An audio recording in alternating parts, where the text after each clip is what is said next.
ಇವತ್ತು ಯುವಕರು ಇದ್ದೀರಿ, ಬಹಳ ಜನ ಯುವಕರು ಉತ್ಸಾಹ. ಎಷ್ಟೋ ಜನ ನಾನು MLA ಆದಾಗ ನೀವು ಯಾರು ಹುಟ್ಟೇ ಇರಲಿಲ್ಲ, ಅಷ್ಟು ಯುವಕರು ಇದ್ದೀರಿ. ನಾನು ರಾಜಕಾರಣ ನಿಂತಾಗ ಎಷ್ಟೋ ಜನ ನೀವು ನಿಂತಿರಲಿಲ್ಲ. ಸೊ ನನ್ನ ಜಿಲ್ಲಾ ಪಂಚಾಯತ್ ನಿಂತಾಗ ಎಷ್ಟೋ ಜನ ನೀವು ಇರಲಿಲ್ಲ.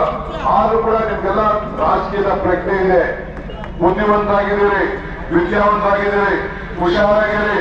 ಹುಷಾರಾಗಪ್ಪ, ಇದ್ದೋಗಳು ಹುಷಾರು, ಯಾರು ಹುಷಾರಾಗಿರಿ. ಗಲಾಟೆ ಏನಾದ್ರು ಮಾಡ್ಕೊಂಡ್ರೆ ಇದೊಂದು ಪೊಲೀಸ್ ಸ್ಟೇಷನ್ ಓಪನ್ ಮಾಡಿಸ್ಬಿಡ್ತೀನಿ. ಇದಕ್ಕೆ ಅವಕಾಶ ಕೊಡಕ್ ಹೋಗ್ಬೇಡಿ. ನಾವೆಲ್ಲ ಸೇರಿ ಒಗ್ಗಟ್ಟಿನಿಂದ ಇರಬೇಕು, ಎಲ್ಲರೂ ಸೇರಿಸ್ಬೇಕು. ಮುಂದಕ್ಕೆ ನಾನು ಏನಾಗಬೇಕು ಆ ಕೆಲಸವನ್ನ ನಿಮ್ಗೆಲ್ಲ ಕೂಡ ಮಾಡ್ತೀನಿ.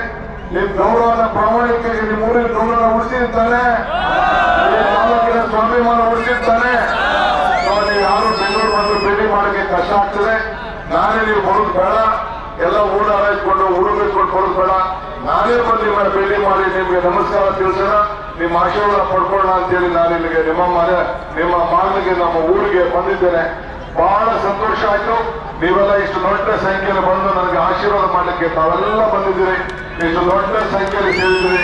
ನಿಮ್ಮೆಲ್ಲರಿಗೂ ಕೂಡ ಮತ್ತೆ ನನ್ನ ಸಾಷ್ಟಾಂಗ ನಮಸ್ಕಾರ.